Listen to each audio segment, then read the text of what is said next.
감사드리며 예수 그리스도의 이름으로 기도드렸습니다. 아멘. 자리에 앉으시겠습니다.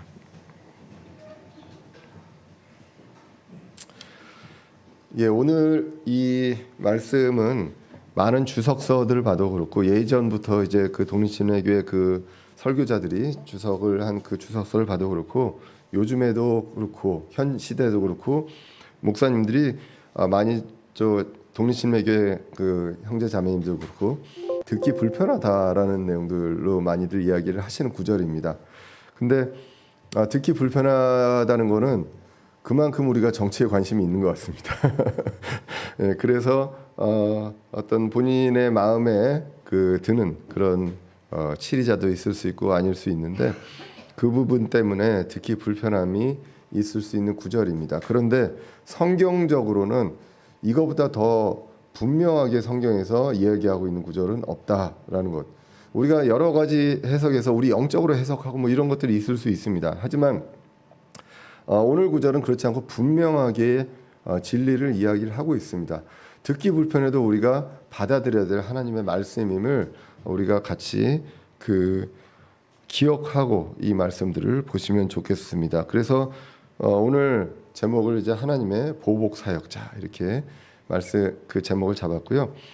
제가 그러니까 2015년 1월에 그때 이제 처음에 2014년에 교회를 우리 대전의 침례교회가 시작되고 로마서를 처음 시작을 했었습니다. 그때 2015년 1월에 이 구절로 같이 그 말씀을 봤는데 다행히 기록은 없는 것 같습니다. 그때는 유튜브를 안 해서.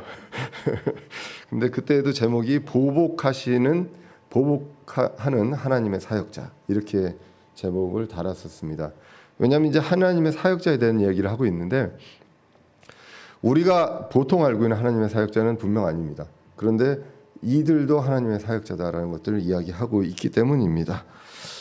우리가 이제 로마서를 읽어왔습니다. 로마서 1장부터 11장까지는 우리 개개인의 구원과 성화, 영화에 대한 그리고 민족적인 선택에 대한 부분들. 그래서 하나님 전체적으로 구속 사역에 대해서 그 계획하시고 미리 하시고 예정하시고 선택하시고 이 모든 과정들을 우리가 볼 수 있었습니다.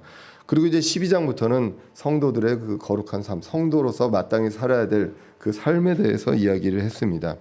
12장은 그래서 이제 관계에 대해서 이야기를 했고요. 하나님과 나와의 관계, 그리고 지체와의 관계, 그리고 세상에서 사람들과의 관계에 대해서 이야기를 했습니다. 중요한 거는 이제 교회는 그리스도의 몸이다라는 것이죠. 교회의 머리가 그리스도시고 우리는 그리스도의 몸입니다. 그래서 몸이 일을 하게 됩니다. 세상에서 그리스도의 일을 머리가 하는 것이 아니라 그리스도의 몸이 하고 있습니다. 그래서 저와 여러분들이 그리스도의 사역을 하게 됩니다. 이 땅에서 그리스도의 사역을 몸이 하게 된다는 것입니다.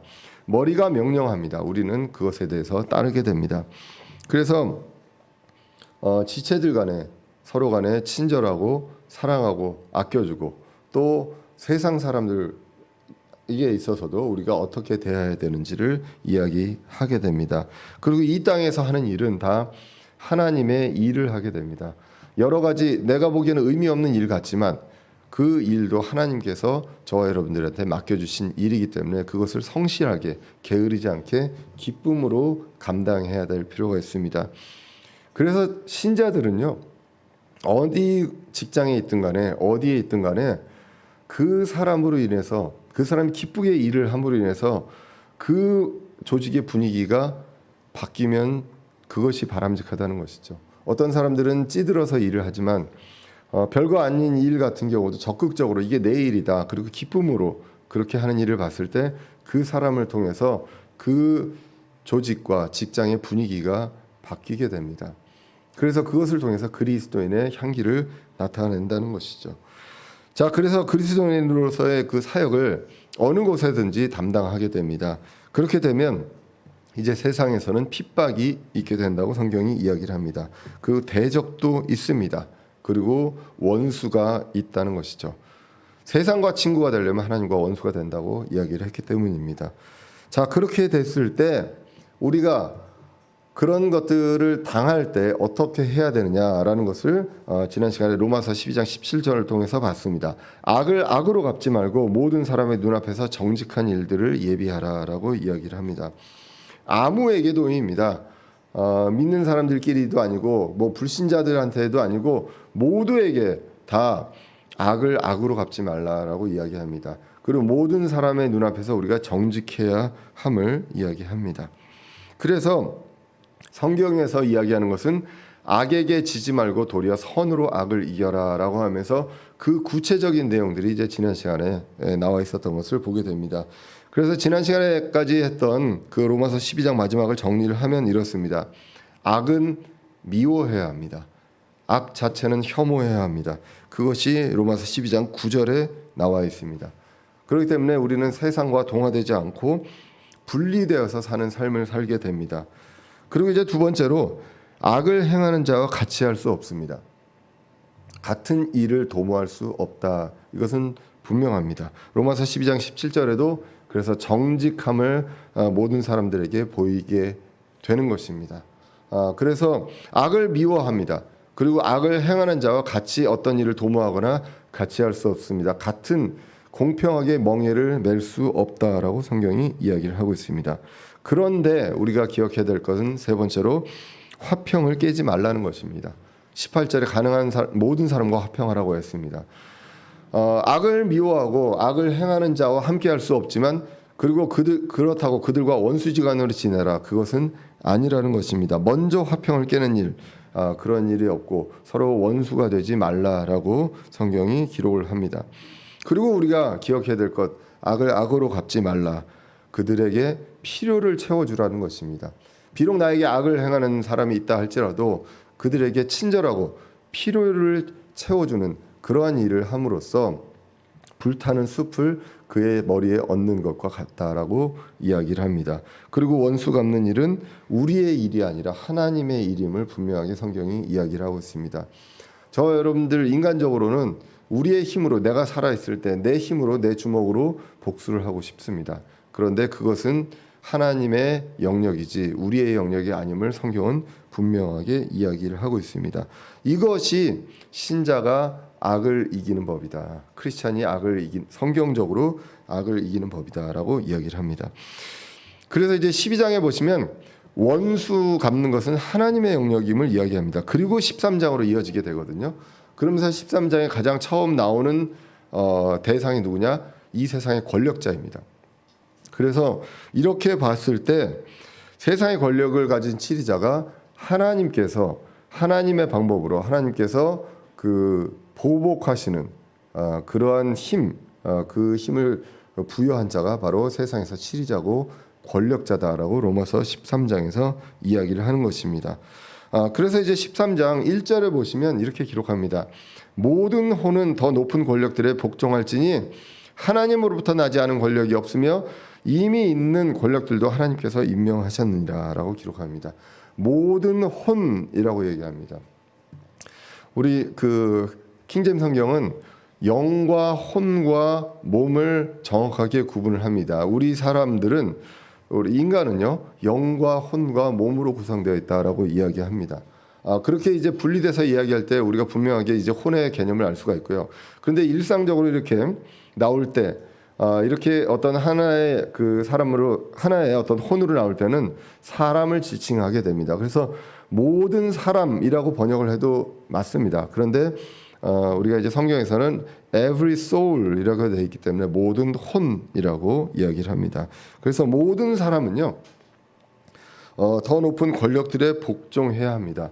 우리가 질서가 있습니다. 가장 높은 권력을 가진 사람도 있고 나보다 바로 위에 있는 권력을 가진 사람들도 있습니다. 그 권력들에 복종하는 그 질서가 필요합니다. 그리고 그 권력들은요 하나님으로부터 났다라고 기록합니다. 우리가 많이들 착각하는 게 우리 민주주의에서 많이들 착각하는 게 우리가 투표로 우리의 힘으로 권력자들을 정한다라고 생각을 한다는 것이죠. 근데 성경은 분명하게 이야기를 합니다. 하나님으로부터 나온 권력이다라고 이야기를 분명하게 하고 있습니다. 그래서 이제 모든 혼, 이 성경은 사도행전 2장 41절에도 나옵니다. 그때 그 말을 기쁘게 받아들인 자들이 침례를 받음에 바로 그날에 3,000혼가량, 그러니까 3,000명이 더해졌다라는 말로 이야기를 하고 있습니다. 그래서 모든 혼이 이렇게 해야 한다라는 것입니다. 조건이 달려져 있지 않습니다. 예를 들면 지도자가 굉장히 존경을 받을 만하면 모든 혼은 그렇게 할지니라 이렇게 되어 있지 않다는 것이죠. 제임스 낙스 목사님의 그 로마서 강해에도 보시면 정보를 가지고 있지 않은 모든 혼은 또는 팩트를 정리한 글을 읽지 못한 모든 혼은 뭐 이렇게 앞에 모든 혼 앞에 무슨 그 조건이 있느냐, 그렇지 않고 모든 조건과 예외가 없이 모든 혼은 그냥 이렇게 나와 있습니다. 그렇게 나와 있으면서 하나님 그 권력들에 복종할지니 하나님으로부터 나지 않은 과거의 권력도 없었고요. 현재의 권력도 그렇다. 더 높은 권력들에 복종하는 이 질서를 지켜야 한다라고 이야기합니다. 이것에 대해서는 반박할 구절이 없습니다. 이거 자체가 그냥 진리이기 때문에 이것처럼 명확하게 이야기한 것이 없죠. 모든 권력이 과거에도 그렇고 현재에도 그렇고 하나님에게서 났다라는 것을 우리는 인정을 해야 됩니다. 아무리 정치적으로 어떤 시스템이 바뀐다 할지라도, 그리고 우리가 우리의 생각으로 투표를 할지라도 결정되는 그 권력은 하나님께서 부여하신 것이다. 이것은 분명한 성경적 사실입니다. 우리가 성경을 시대가 변해도 변치 않는 진리라고 믿는다면 성경은 모든 시대의 진리를 이야기를 하고 있습니다. 베드로전서 2장 13절 15절도 이렇게 기록합니다. 주를 위해 모든 사람의 모든 규례에 복종하되 모든 규칙에 복종합니다. 그래서 왕에게는 최고 권위자에게 하듯 하고, 그리고 총독들에게는, 왕 밑에 있는 총독들이 있습니다. 총독들에게는 악을 행하는 자를 징벌하고 잘 행하는 자들을 칭찬하기 위해 그가 보낸 자들에게 하듯 하라라고 이야기를 하고 있습니다.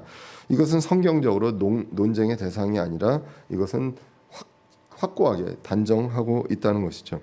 피터 러크만 목사님의 주석에서도 보면 이 권력을 하나님께서 부여하셨다. 이 권력, 권능, 이걸 영어 성경으로 파워라고 얘기합니다. 힘입니다.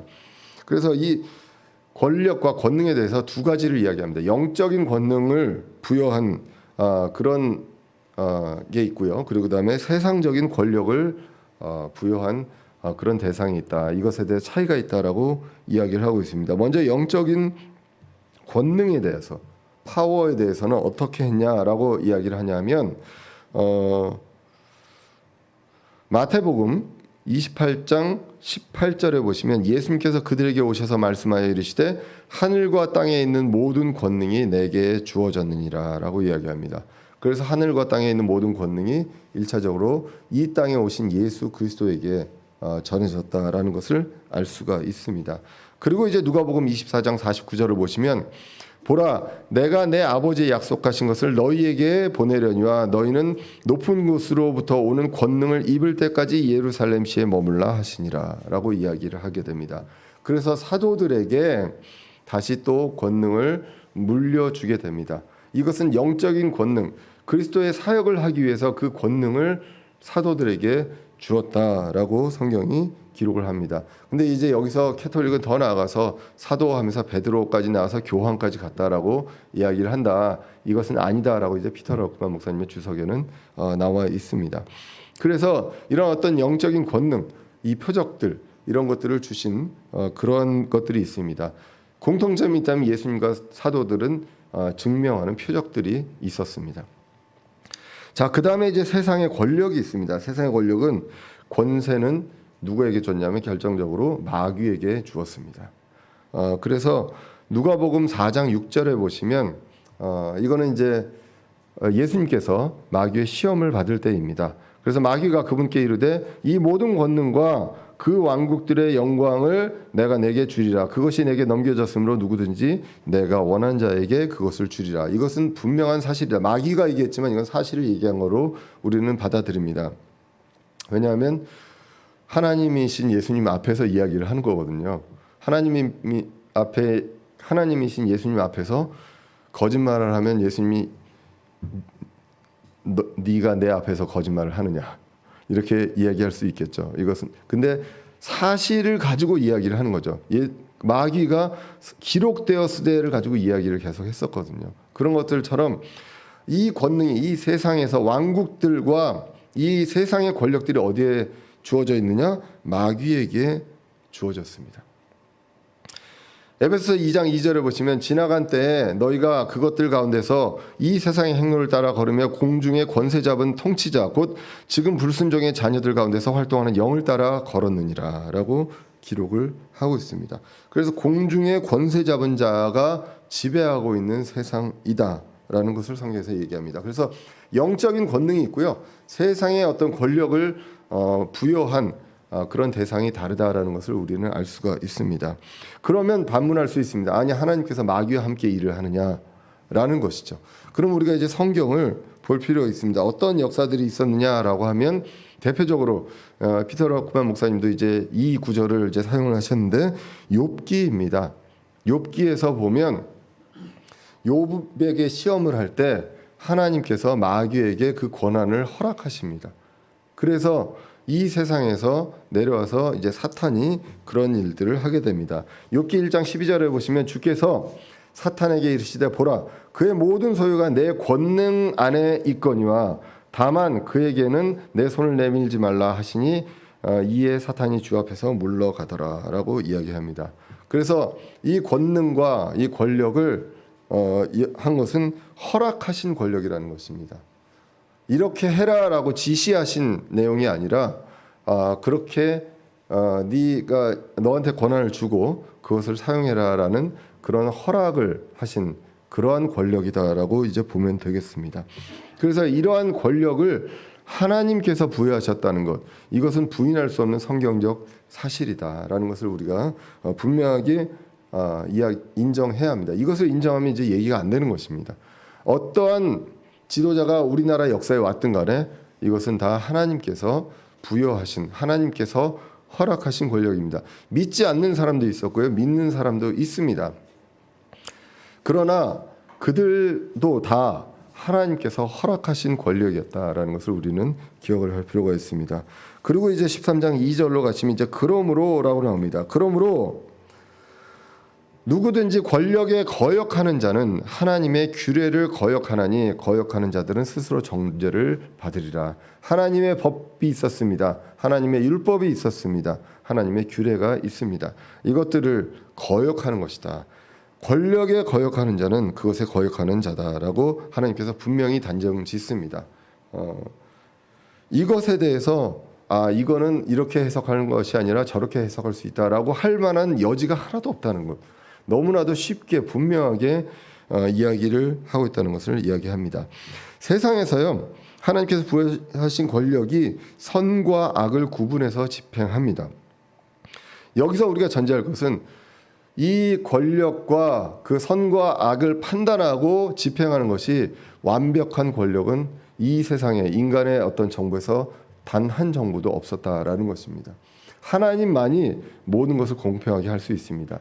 그런데 이 세상에 지금 나라와 권력이 있을 때 이 부분들에 대해서는 분명하게 이야기를 하고 있습니다. 이것은 하나님의 규례다. 그렇기 때문에 이것을 권력에 거역하는 것은 하나님의 규례를 거역하는 것이다 라고 이야기를 하고 있습니다. 그래서 13장 3절로 이어지면 치리자들은 선한 일이 아니라 악한 일에 대하여 두려움이 되나니 그런즉 내가 권력을 두려워하지 아니하려느냐 선한 일을 행하라 그리하면 내가 바로 죄송합니다. 제가 뭐라고 했길래 시리가 이렇게 하는 걸까요? 갑자기 당황스럽습니다. 네. 네. 네. 자동이 항상 좋은 건 아닙니다. 예.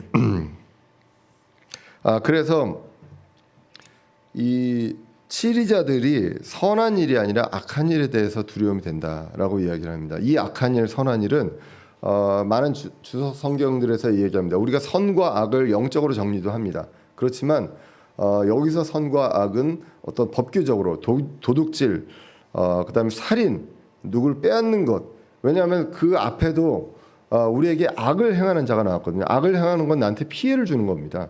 핍박을 하는 거거든요. 그 12장에 나왔던 것처럼 그런 일들에 대해서는 어느 정부도 아무리 악한 지도자가 올지라도 이것은 금지합니다. 그것에서 살인을 했을 때 잘했다라고 칭찬하는 정부는 없다는 것이죠. 그렇기 때문에 이러한 부분들에 있어서 악한 일을 행했을 때 두려움이 된다. 그래서 권력을 두려워하게 된다. 그래서 선한 일을 행하라. 그렇게 하면 남을 도와주거나 남에게 필요가 되는 일을 했을 때 분명하게 그런 것들은 칭찬을 받습니다. 하나님을 믿기 때문에 칭찬을 받는다는 것은 아닙니다. 사람들에게, 세상 사람들에게 착한 일을 하고 도움을 주고 필요한 일을 했을 때 그것을 막는 그러한 정부는 없다라는 것입니다. 자, 그래서 이러한 부분들에 대해서 우리가 받아들이지 못하고 그때는 그랬고 지금은 이런 거 아니냐라고 생각하실지 모르겠지만 당시에 이 로마서를 기록했을 때, 그리고 아까 베드로전서 2장도 봤습니다. 그래서 사도 바울과 베드로가 있었던 당시의 시대를 보시면 그때 로마의 식민지 상황이었습니다. 나라가 없던 상황이었습니다. 그래서 여러 가지로 그냥 핍박을 많이 받았을 때였습니다. 그런데 그 핍박을 받아도 사회적인 규범으로 살인이 허용되거나 이렇게 되거나 도둑질을 허용하지는 않는다는 것이죠. 그렇기 때문에 그런 부분들에 있어서 법을 지키면, 사회 규범의 법을 지키면 권력자들이 두려움의 대상이 되지 않습니다. 근데 많이들 지금 우리 사회에서도 법을 그냥 융통성 있게 그냥 대충 우리가 이건 이 정도는 그냥 괜찮아라고 생각하는 경우들이 굉장히 많이 있죠. 근데 이제 크리스찬들은 그런 부분들에 있어서 법을 누구보다도 더 세상 사람들보다 엄격하게 지켜야 된다라는 것을 이야기합니다. 그것들이 이제 치리자, 권력자들에게 복종하는 그러한 것입니다. 세상의 권력, 그리고 이제 이러한 것들이 우리는 복종해야 될 대상입니다. 그리고 이제 영적 권세들도 있습니다. 그 영적 권세들에 대해서도 이제 우리가 영적 전쟁을 하게 됩니다. 그렇기 때문에 우리는 이제 세상의 권력에 있어서 눈에 보이는 세상의 법은 지키지만 영적으로는 우리가 전쟁을 치르고 있다. 이 두 가지를 우리가 구분을 할 필요가 있다는 것입니다. 그래서 이제 에베소서 6장 12절에 보시면 우리는 살과 피와 맞붙어 싸우지 않는다. 세상에 있는 권력과 눈에 보이는 권력과 싸우지 않습니다. 그런데 정사들과 권능들과 이 세상의 어둠의 치리자들과 높은 처소들에 있는 영적 사악함과 맞붙어 싸우느니라 라고 기록을 하고 있습니다. 영적 사악함과 맞붙어 싸우는 것이지 이 세상에 있는 권력자들과 맞붙어서 싸우는 것이 아닙니다. 영적으로는 전쟁합니다. 그러나 세상법은 우리가 지킵니다. 세상법을 집행하는 그 권력자들을 우리는 존중해야 한다는 것입니다. 우리가 기억하는 것, 이 사람이 내 마음에 안 들고 그럴지라도 이 사람은 하나님께서 인정한 권력이다라는 것을 우리는 성경을 통해서 분명하게 인정할 수밖에 없습니다. 인정하고 싶지 않더라도 우리는 성경이 이야기를 하기 때문에 인정할 수밖에 없다. 그것을 이제 이야기하게 됩니다. 그리고 이제 4절을 보시면 더욱 분명하게 이야기합니다. 그는 하나님의 사역자로서 내게 선을 베푸느니라. 그러나 내가 악한 것을 행하거든 두려워하라. 그가 헛되이 칼을 차지 아니하나니 그는 하나님의 사역자요 보복하는 자로서 악을 행하는 자에게 진노를 집행하느니라 라고 기록을 하고 있습니다. 이들이 누구냐? 하나님의 사역자라고 이야기합니다. 그들이 칼을 차고 있습니다. 어떤 것들을 징벌할 수 있는 그 권한이 있습니다. 근데 그 권한을 헛되게 차고 있는 것이 아니다라고 분명히 이야기를 합니다. 그는 하나님의 사역자고요. 아까 12장에서 악을 악으로 갚지 말라. 원수 갚는 일은 하나님이 하시는 일이라고 이야기를 했습니다. 그런 것들처럼 오늘 여기서도 보복하는 자로서 악을 행하는 자에게 진노를 집행하는 것. 그것은 하나님이 하시는 일인데 누구에게 부여했느냐? 이 권력자들에게 부여했습니다. 그래서 보복을 집행하는 하나님의 사역자, 그들이 바로 권력자, 치리자다라고 성경이 기록을 하고 있습니다. 세상에서 하나님의 사역자를 통해서 하나님께서 인정하신 그 권력을 통해서 일하고 있습니다. 성경 역사를 보면요, 이스라엘의 왕만 해도 거의 제대로 된 왕이 별로 없습니다. 거의 다 악한 왕이었거든요. 그렇기 때문에 그 악한 지도자가 훨씬 더 많이 있습니다. 그리고 그 지도자가 사적인 욕망을 가지고 판단을 그르치는 경우들도 굉장히 많고요. 그리고 하나님을 거역하는 지도자 거기가 훨씬 더 많습니다. 하나님 보시기에 의로운 지도자 찾기가 훨씬 더 어렵다는 것 알고 있습니다. 바빌론 시대 그리고 로마 시대 이때 지도자도 그 성경적으로 봤을 때 하나님의 그 보복의 일을 담당하는 하나님의 사역자라는 것입니다. 진노의 집행자였습니다. 이스라엘에게 진노를 집행하는 그런 왕으로도 사용하셨다는 것입니다. 하나님을 순종할 때 방해할 때도 있습니다. 우리가 이제 일제시대 때 신사참배에 대한 부분들도 있었습니다. 하나님의 사역을 하고 하나님의 뜻으로 가려고 할 때 그런 것들을 방해할 때도 있었습니다. 그럼 그때 어떻게 했느냐라는 것을 성경을 통해서 볼 수가 있습니다. 많이들 이 논쟁을 하면서요. 그때 당시에 일어났던 사람들, 그때 당시에 정말 권력에 투쟁했던 사람들에 대해서 긍정적으로 얘기하는 그러한 해석하는 경우들도 분명히 있습니다. 세상적인 역사 해석으로는 그 사람들은 분명히 훌륭한 사람들이 맞습니다. 그런데 성경적으로 어땠습니까? 그것을 볼 필요가 있습니다. 다니엘이 어떻게 했는지, 바울이 어떻게 했는지, 베드로가 어떻게 했는지, 더 나아가서 예수님이 어떻게 했는지 우리는 볼 필요가 있습니다. 피터 러크만 목사님도 이 부분에 대해서 이야기하면서 하나님에 대한 일들에 대해서 핍박을 할 때 그럴 때는 어떻게 했냐? 우리의 하나님의 사람들에 대한 그 대응은 뭐냐? 총칼 들고 가서 뒤집어 엎는 것이 아니라 순교하는 것이었습니다. 많은 사람들이 순교를 당하게 됩니다. 베드로와 바울은 감옥에도 이제 갇히게 되었죠. 우리가 이제 그 대표적인 구절로서 다니엘서 3장에 사드락과 메삭과 아벳느고 이야기를 하게 됩니다. 그때 이제 그 왕의 뜻을 따르지 않고 이제 했기 때문에 그래서 이제 이들이 이제 용광로로 가게 됩니다. 그럼 용광로로 가게 될 때 이것은 부당하다라고 해가지고 하나님께 권능을 받아서 사슬을 끊고 힘을 얻고 왕궁을 뒤집고 이렇게 하지 않았다는 것이죠. 여기서 보면 이렇게 얘기합니다. 오 왕이여 그리 될지라도 우리가 용광로에 들어가도 하나님께서 지키실 것입니다. 그런데 그렇게 안 할지라도 그리 될지라도 우리가 섬기는 우리 하나님께서 맹렬히 불타는 용광로에서 능히 우리를 건져내시겠고 또한 그분께서 왕의 손에서 우리를 건져내시리라라는 그 믿음이 있습니다. 그래서 용광로에 들어갑니다. 그것을 우리는 볼 수가 있습니다. 지금까지 세상의 권력자들을 통해서 세워진 법을 성실히 지키라는 말씀을 했습니다. 법 집행에 대해서 이야기를 합니다. 그리고 치리자는 하나님의 사역자임을 분명하게 밝힙니다. 그렇기 때문에 부당한 요구가 있고 하나님에 대한 순종을 막는 게 있다면 우리는 어떻게 되느냐? 하나님을 순종하는 게 맞습니다.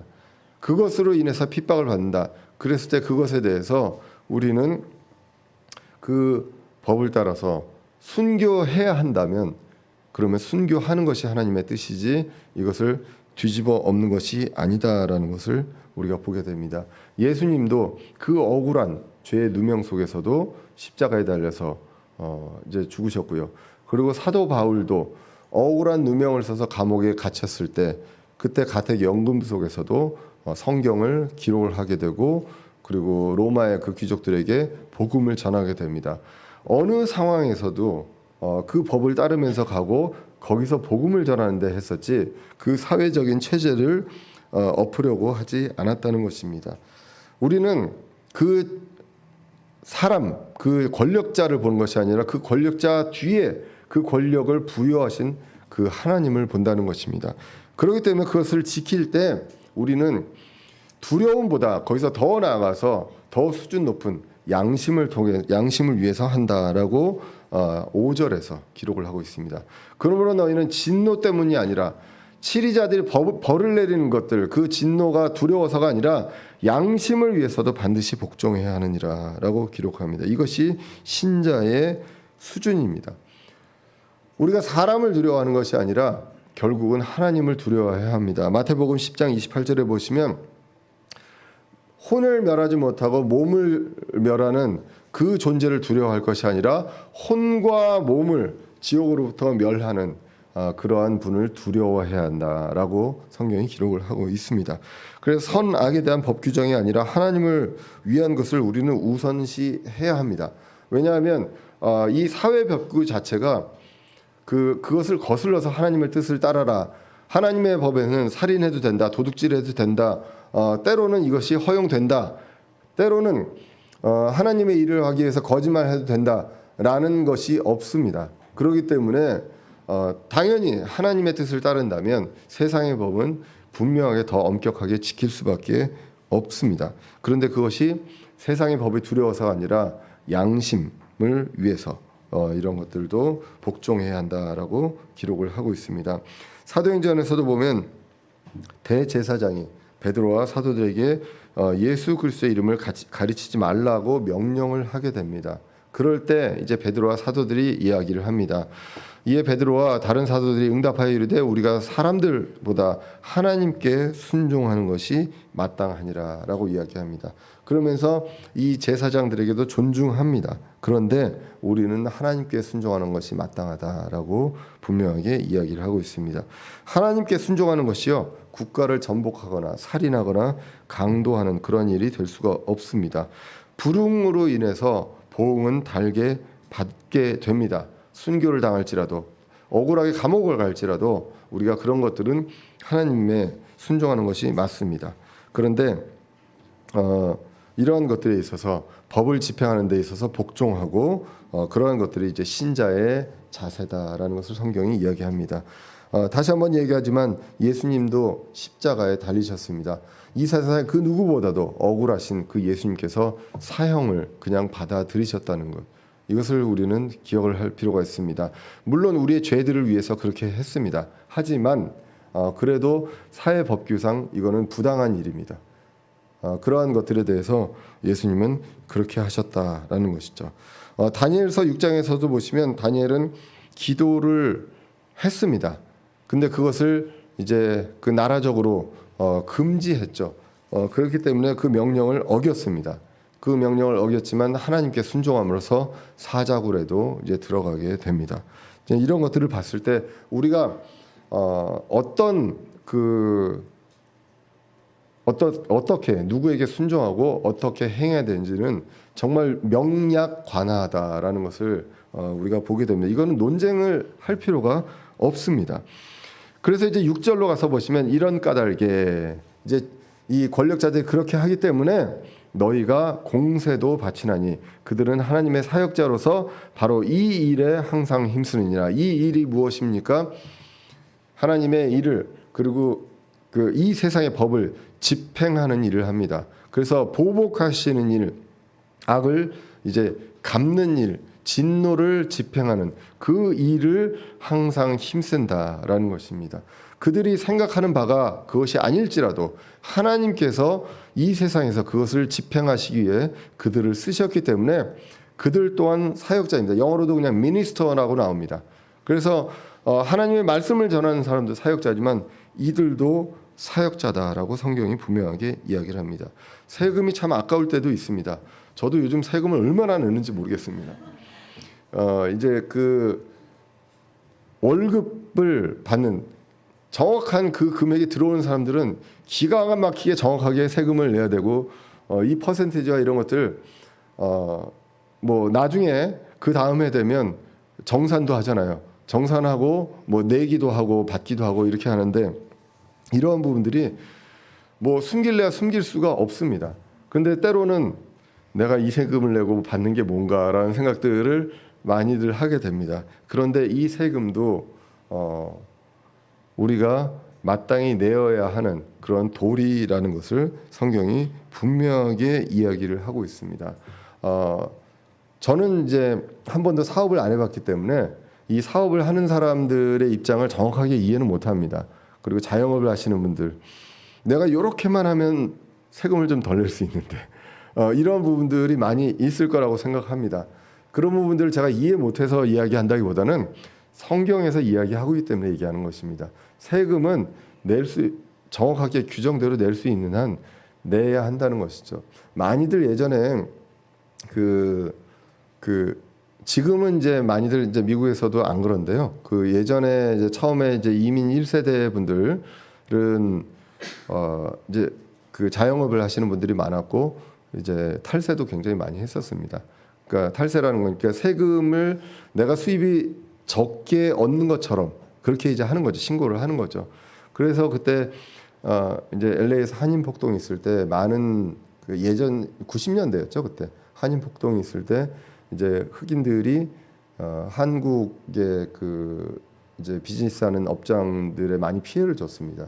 그런데 그때 국가의 보상을 못 받았거든요. 왜냐하면 세금을 거의 안 냈기 때문에 벌은 소득으로 보상을 받아야 되는데 소득이 없는 게 된 겁니다. 별로. 그래서 이제 그런 일들도 많이 있었습니다. 그래서 뭐 그런 일 때문에라기보다는 우리가 성경적인 원리에서는 하여간 세금은 정확하게 내는 것이 성경적이다라는 것을 우리는 볼 수가 있습니다. 어떤 직업군과 어떻게 있다 할지라도 이 부분은 성경이 분명하게 이야기를 하고 있습니다. 그래서 우리가 아까울 수도 있고 도대체 뭔 일을 하나 싶을 수도 있지만 기본적으로 이러한 일들, 법을 집행하는 일들의 세금을 쓰고 있다. 그것을 하나님께서 부여하신 허락하신 권력이다라는 것을 우리는 어떤 정권이 할지라도 수많은 우리나라 역사에서 대통령들이 있었지만 어떤 대통령이 올지라도 우리가 그 부분에 대해서 우리가 할 일들, 성경적으로 해야 할 일들은 우리가 분명히 해야 한다는 것입니다. 예수님께서도 이제 그렇게도 말씀하셨고요. 로마서 13장 7절로 이어서 보시면 더 이제 분명하게 이야기를 합니다. 그러므로 모든 사람에게 그들이 마땅히 받을 것을 주되 공세받을 자에게는 공세를 줘야 합니다. 그리고 관세받을 자에게는 관세를, 그리고 두려워할 자에게는 두려움을 줘야 하고 존경할 자에게는 존경을 주어야 한다. 이제 우리 위에 상급자 선생님도 계시고요. 이 세상 요즘 많이들 이제 선생님에 대한 권위가 많이 떨어졌다라는 이야기들을 많이 합니다. 그래서 선생님은 존경받아야 될 자입니다. 예전에 저도 이제 학교 다닐 때도 보면 참 선생님이 이유 없이 때릴 때도 있었고 이유 없이 기합 줄 때도 있었습니다. 그냥 선생님이 그날 기분 안 좋으면은 요즘은 상상도 못할 일인데 예전에는 그러셨잖아요. 그죠? 네, 그렇게도 하시고 막 그런 일도 있었지만 그래도 존경을 받아야 될 자라는 것이죠. 그분들에게는 우리가 존경을 해야 한다라고 질서에 대해서 분명하게 이야기를 하고 있습니다. 세금에 대해서도 분명하게 이야기를 하고 있습니다. 예수님께서도 누가복음 20장 25절에서 이렇게 기록하셨죠. 그런즉 카이사르의 것들은 카이사르에게, 동전을 보고 이야기합니다. 이 돈에 누구의 그림이 그려져 있느냐라고 물어보게 되죠. 왜냐하면 그때 이제 바리새인과 서기관들이 이제 예수님을 시험합니다. 왕으로 오셨다고 하니까 이게 누구 거냐라고 이야기를 했을 때 이제 화폐의 뒤에 있는 그림을 보고 누가 그려져 있느냐, 카이사르가 그려져 있다라고 해서 카이사르의 것은 카이사르에게, 그리고 하나님의 것들은 하나님께 바치라라고 이야기를 합니다. 이것이 우리가 침례교회에서요 대표적으로 국가와 교회 권력이, 국가 권력과 교회가 분리되어야 한다는 교리의 가장 기본이 이 구절입니다. 이 구절을 통해서 이야기합니다. 국가 권력이 가는 데 있어서 교회가 그 권력을 힘입고 무엇을 해야 되느냐? 그것은 비성경적이다. 그건 분리다. 예수님은 왕으로 오셨지만 국가 권력의 왕이 되고자 했던 것이 아니었죠. 그래서 이제 그것을 분명하게 아시고 예수님은 그 사역을 했습니다. 왕국의 복음을, 이 세상의 왕국이 아닌 하나님의 하늘의 왕국의 복음을 선포하셨다는 것입니다. 그래서 그것이 분명히 다른 길이고 같이 갈 수 없는 길임을 우리는 분명히 알 수가 있습니다. 그래서 어떠한 권력일 때는 우리가 함께 해야 되고 어떠한 권력일 때는 함께 안 해야 되고 이것 자체가 비성경적이다라는 것을 우리가 성경을 통해서 분명히 알 수가 있습니다. 제임스 낙스 목사님도 이 로마서 오늘 이야기하면서 이렇게 이야기합니다. 우리가 착각하는 것입니다. 바꿀 수 없는 것을 바꾸려고 한다는 것이죠. 그래서 바꿀 수 없는 것을 바꾸려고 하면서 시간 낭비하지 마라. 하나님께서는 우리에게 바꿀 수 있는 것을 바꾸라고 하셨다. 정치인, 정권, 정책을 바꿀 수 없다는 것입니다. 그러나 한 사람의 영원한 운명을 바꿀 수 있다. 그것에 힘써라라고 제임스 낙스 목사님도 얘기합니다. 우리가 몇 년 전에도 그 제임스 낙스 목사님의 그리스도인의 관계에 대한 내용들로 오후 성경 공부를 했습니다. 거기에서도 이제 그 책에서도 나오는 것이 어떠한 대통령이고 어떠한 정치자 성향을 갖고 있는 사람을 만날지라도 자기는 거기서 복음을 이야기하지 정치적으로 이렇게 가라라고 얘기를 하지 않을 것이다라고 얘기하는 부분들을 우리가 이제 볼 수 있습니다. 바울과 베드로도 핍박을 받았습니다. 바울은 로마에 투옥이 됐었고요. 그리고 감옥에서도 성경을 기록했습니다. 본질은 무엇이냐? 복음입니다. 하나님의 일을 하고 왕국의 일을 하는 것입니다. 그것이 우리의 일이지 세상의 정치를 바꾸고 여기서 더 나은 세상을 만드는 것이 아니라는 것이죠. 세상은 분명하게 멸망의 길로 가고 멸망할 것이기 때문입니다. 그러면 우리는 주님 다시 오신 날까지 해야 되는 것은 정권을 바꾸는 일을 하는 것이 아니라 한 사람의 운명을 바꾸는 일을 하는 것이 그리스도의 일을 하는 것, 그리스도의 몸된 우리가 그리스도의 일을 하는 것입니다. 세상의 일의 본질이 아니라 그리스도를 선포하고 복음 선포가 본질입니다. 그래서 디모데전서 2장 1절에서 2절에 이렇게 기록합니다.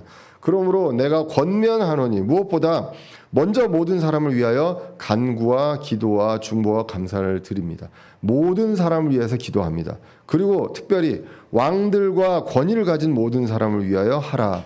이것은 우리가 전적으로 하나님을 따르며 정직한 가운데 조용하고 평화로운 삶을 살고자 함이라. 그 치리자들을 위해서 기도합니다. 그 치리자를 위해서 기도하는 것이 그들이 좋은 정책을 펼치고 그리고 하나님의 일을 하는데 도움을 주고 이러한 것들을 바라는 것이 아니라 우리가 하나님의 일을 하고 하나님을 따르며 정직하고 이렇게 하기 위해서 한다는 것이죠.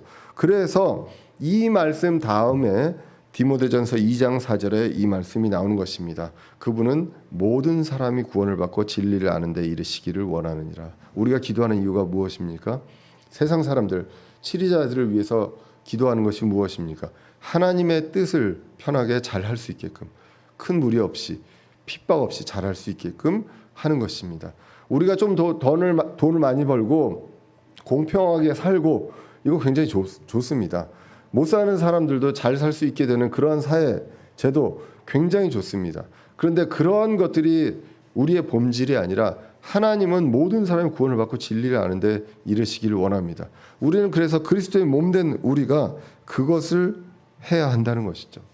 그것을 위해서 치리자들을 위해서 기도하게 됩니다. 세금도 성실히 합니다. 그리고 두려워할 자에게 두려움을 주고 그리고 존경할 자에게 존경을 주는 일을 합니다. 그 질서를 분명하게 지킵니다. 그리고 궁극적으로 하나님을 두려워합니다. 그리고 하나님을 두려워하는 것이 지혜의 시작이라고 잠언 9장 10절에서 이야기를 하고 있습니다. 그리고 이제 베드로전서 2장 17절에서 이렇게 이야기합니다. 모든 사람을 존경하라고 합니다. 모든 사람을 존중하고 존경하고 이 말 자체나 행동 자체도 그 사람들을 존중하고 존경하는 그런 행동과 말이 나와야 합니다. 그리고 형제들은 사랑해야 합니다. 우리가 불신자건 신자건 모든 사람들은 존경해야 하고요. 그리고 우리 지체들은 사랑해야 합니다. 그리고 하나님을 두려워해야 하고 왕을 존경해야 한다라고 성경이 기록합니다. 오늘 본문을 통해서 우리는 알게 됩니다. 세상의 권력자가 어떤 존재인지 우리는 기억해야 합니다. 하나님께서 보복을 하시는데 사용하시는 사역자입니다. 그들은 하나님께서 권력을 허락하셨습니다. 좋은 일만 하는 게 아니라 나쁜 일도 하고 악한 일도 합니다. 그러나 그 모든 것들을 하나님께서 이 세상에서 그들이 하도록 허락하셨다는 것입니다. 허락하신 권력이고 그 권력을 허락하신 분을 봐야 합니다. 한 사람 한 사람 치리자의 사람 됨됨이를 보고 판단하기 전에 그것을 부여하신 하나님을 우리가 볼 필요가 있습니다. 그리고 이제는 우리가 해야 되는 본질을 기억할 필요가 있습니다. 우리의 본질은 국가 권력에 순종합니다. 그리고 그리스도의 몸으로서 그리스도의 일을 하는 그러한 지체들이 바로 교회가 되는 것입니다. 복음을 선포하는 일에 집중합니다. 바꿀 수 없는 체제와 바꿀 수 없는 대상을 향해서 힘을 쓰고 시간을 낭비하는 것이 아니라 바꿀 수 있는 대상을 위해서 하나님의 뜻을 집행하는 저와 여러분들이 되어야 하겠습니다. 예수 그리스도께서 다시 오시는 그날까지 우리는 이 방향을 향해서 흔들리지 않고 가야 하는 그러한 존재임을 다시 한번 기억하고 살아갈 수 있기를